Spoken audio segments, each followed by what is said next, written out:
Kadang bangun tidur yang diambil, ambil handphone, cek saldo. Duit gue masih banyak, tapi kok nggak lebih bahagia dari waktu gue nggak punya duit dulu ya, waktu masih belum kerja kayak ginian. Oh ya?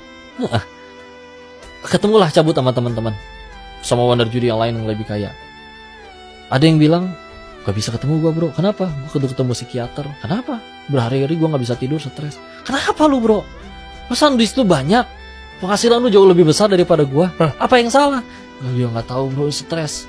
Baru kejawabnya waktu pulang ke Indo, ketemu orang yang punya restoran 18 cabang. Setiap kali ketemu, dia hanya membahas dari 18 cabang, ada satu cabang yang rugi, 17 cabang lainnya padahal untung. Tapi setiap kali ketemu gue yang dibahas, cabang yang ini gue gimana ya bro, aduh rugi melulu. Padahal keuntungan dari yang 17 cabang itu sanggup bikin dia untuk beli ganti mobil 3 bulan sekali. Segitu teh halal. Apalagi ini haram. Ketika udah bicara tentang haram, oke, ternyata dia yang derita. Untuk bisa tidur aja dia harus minum pil tidur. Serius lu capek segimana pun gak bisa tidur. Gak bisa. Ya Allah, ternyata nikmat bisa gampang tidur teh nikmat ya. Di pengajian aja kita mah bisa tidur. Iya gitu ya. Betul. Dia bisa tidur masih kayak gitu. Ngapain atuh berarti kita? Cabut. Gimana? Ya di sana tempat hiburan cuma 2. Kalau nggak diskotik kasino. Ya cuman itu doang. Ya. Akhirnya ya udahlah. Akhirnya ada yang pelariannya ke obat, ada yang pelariannya ke mereka ke judi lagi, ada yang mau maaf ke perempuan, ada yang minum-minuman dan yang lain-lain. Karena pilihan orang di sana duitnya habis cuma karena 3, diporotin seksi dancer, habis ke judi atau habis kena obat. 3 itu doang. Cuman itu doang. Nggak ada hukum soalnya di sana. Semua tukang ojek jualan narkoba di sana. Boy? Iya, nggak ada hukum. Oh, karena bukan negara Islam juga sih. Iya juga. Lagian itu sudah daerah abu-abu di luar Thailand, tapi belum masuk Kamboja. Nah, ketika akhirnya, oke, kami party, kami dugem, segala macam. Ketika akhirnya udah habis semua efek obat merekanya, ya, ngobrol lagi mereka. Sampai kapan ya kita hidup kayak gini? Kok lama-lama gue bosen juga. Iya kayak pas efek obatnya muncul seneng, tapi giliran itu udah lepas, inget lagi, nggak tenang lagi, gelisah lagi. Gue mau ngapain lagi hidup tuh? Oke. Kayaknya enakan kita tinggal di Indo lagi kayak dulu, di rumah yang hangat dikelilingin anak cucu. Gue pikir serius lu pada pengen kayak gitu? Kok gue juga gitu maksudnya? Tapi lu beneran kayak gitu? Padahal lu lebih kaya dari gue loh. Terus kok mereka orang di Indonesia kumpul di ruang tengah karena nggak punya kamar lagi bro. Sedangkan rumah lu segede apa gue tahu, gitu kan? Sedangkan karena mereka orang-orang yang duit itu udah nggak masalah bagi mereka. Kalau anak kita bete, paling minta duit jajan ke warung. Iyalah. Mereka bete anak-anaknya. Mereka anak-anaknya itu udah supir sendiri, mobil sendiri, bete, ambil handphone, pesen tiket ke Singapura, nggak bawa apa-apa, beli baju di sana, buka hotel di sana, beli koper di sana. Bener-bener, pokoknya duit bener-bener bukan masalah. Walaupun kadang mereka banggain ya. Anak gua kuliah di Jerman bro, anak gua begini bla bla bla segala macam. Tapi wajah yang paling gak bisa bohong ketika mereka lagi bangga kayak gitu, terus ngelihat ada ibu-ibu di pinggir jalan lagi disuapin sama anaknya, dijemput naik sepeda jelek. Mereka ngelihat mupeng, tahu mupeng, muka pengnya. Yang dari wajahnya aja langsung kelihatan tulisan, kok anak gua nggak kayak gitu ya? Kapan lu terakhir ketemu anak lu bro? Terakhir di rumah juga karena kebayang rumah orang gede kan, rumahnya orang kaya, dari ruang tamu sampai kamar anaknya mungkin harus naik angkot, ya, saking kayanya. Jadi nggak ketemu.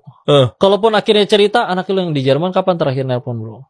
Ada kali bulan lalu itu karena minta duit. Pernah nggak nelpon kalau nggak buat minta duit? Enggak sih. Ya Allah. Sehingga akhirnya mereka juga mikir, atau gua ngumpulin duit sebanyak ini, kalau anak-anak gua nggak tetap nggak jadi anak baik, buat makanya apa? yuk ngobrol, yuk balik-balik lagi ya.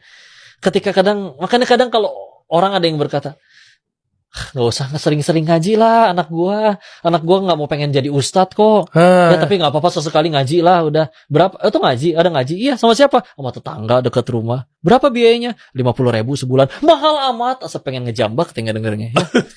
Gimana lo tau nggak ada lembaga bimbingan belajar yang untuk bisa supaya menawarkan buat lulus perguruan tinggi negeri itu paket bimbelnya 80 juta dan ada yang bayar. Dan belum pasti kepilih buat masuk PTN tersebut. Dan itu buat biaya segitu hanya untuk masuk PTN ya, bukan masuk surga. Ya, betul. Tapi orang rela bayar. Ini kan ini bicara ngaji, makanya yuk jujur ya. Itu anak-anak yang udah lu bangga-banggain.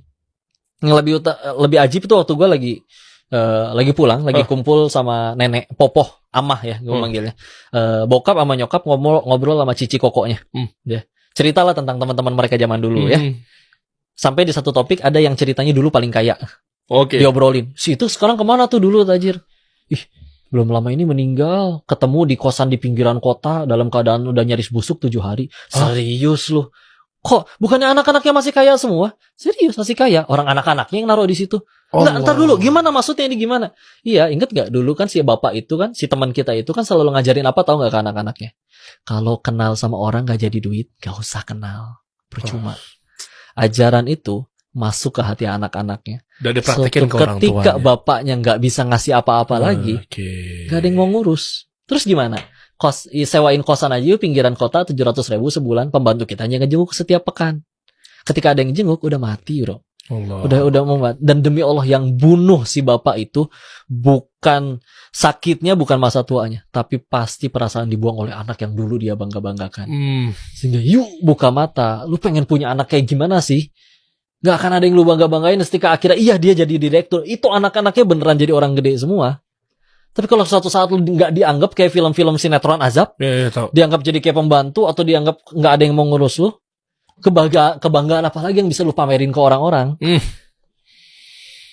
Jadi akhirnya mereka pun udah sampai di satu titik mikir, iya ya gue sampai kapan hidup kayak gini? Gue kangen anak-anak gue pengen ini. Fix, kita semua sudah pada punya kesimpulan. Kita semua nggak ada yang pengen selamanya hidup kayak gitu. Meskipun kami tiap hari punya duit sebanyak itu. Yang gue lakuin lebih adalah gue riset siapa bandar judi yang udah lebih dahulu ngelakuin itu semua, karena judi udah ada dari ribuan tahun lalu. Kalau pengen jujur ya. Pendiri kasino ini kemana? Mati kena HIV/AIDS. Pendiri kasino yang itu kemana? Dikhianatin anak istrinya, kabur sama orang lain.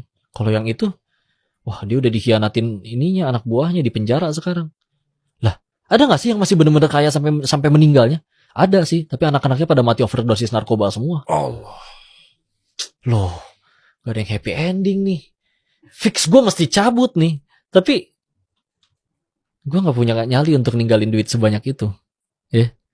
Akhirnya ya memang akhirnya yang paling banyak itu. Satu titik ketika gue udah tahu udah harus cabut sebetulnya. Puncaknya di kasino tempat kantor judi kami. Yang lain masih dengan sibuk urusan pekerjaan mereka. Gue bosen, gue ambil handphone, lihat YouTube. Kok yang muncul kajian AA Gim ya? Mungkin gue satu-satunya orang yang nonton kajian AA Gim di kasino. Itu apa? Cluenya lu nyari kali. Misalnya contoh cara taubat, cara apa gitu enggak? Gue lagi gue di saat itu sedang bahasa guanya gini. Gue menuhankan kecerdasan gue. Karena gue gak nemu anak seumuran yang lebih kaya dari gue. Dan gue di sana gak nyentuh narkoba sama sekali. Meskipun sekeliling gue bandar dan pemakai. Karena gue tahu itu bikin gue bodoh. Dan gue tahu gue dapat uang sebanyak ini gue rasa dari kecerdasan gue. Gue gak mau ngerusak otak gue. Jadi, tapi otak yang gue bangga-banggakan itu gak bisa nemuin jalan keluar. Meskipun gue tahu harus berhenti dari situ, gue mesti ngapain di Indonesia? Kerja dari nol. Mulai dari nol. Gue buntu. Maka akal yang gue bangga-banggakan itu stuck. Dan waktu itu, AA bicara tentang urusan rezeki. Pas banget tuh. Kalau kamu udah gede, masih takut sama rezeki, kamu kalah berarti sama janin. Janin kan dalam perut ibunya ngapain sih? Emang udah bisa kerja, emang udah bisa sholat. Tapi ibunya makan apapun jadi rezeki nggak bagi si janin bisa tumbuh besar. Berarti apakah itu janin yang nyari rezeki atau rezeki yang datengin janin? Rezeki datengin janin. Terus kamu udah gede, bisa kerja, bisa sholat, bisa sujud pada Tuhanmu. Segitu ragunya sama Allah. Segitu ragunya urusan rezeki. Masya Allah. Tampol, brother. Itu masuk akal banget, tapi kok gue gak kepikiran ya, otak gue kemana selama ini? Aslinya gue bodoh, gue cuman hamba. Tutup YouTube-nya, pesen tiket pulang. Langsung seketika? Ya akhirnya pulangnya 10 hari kemudian sih. Karena gue pengen settlein beresin semua yang ada di situ dulu.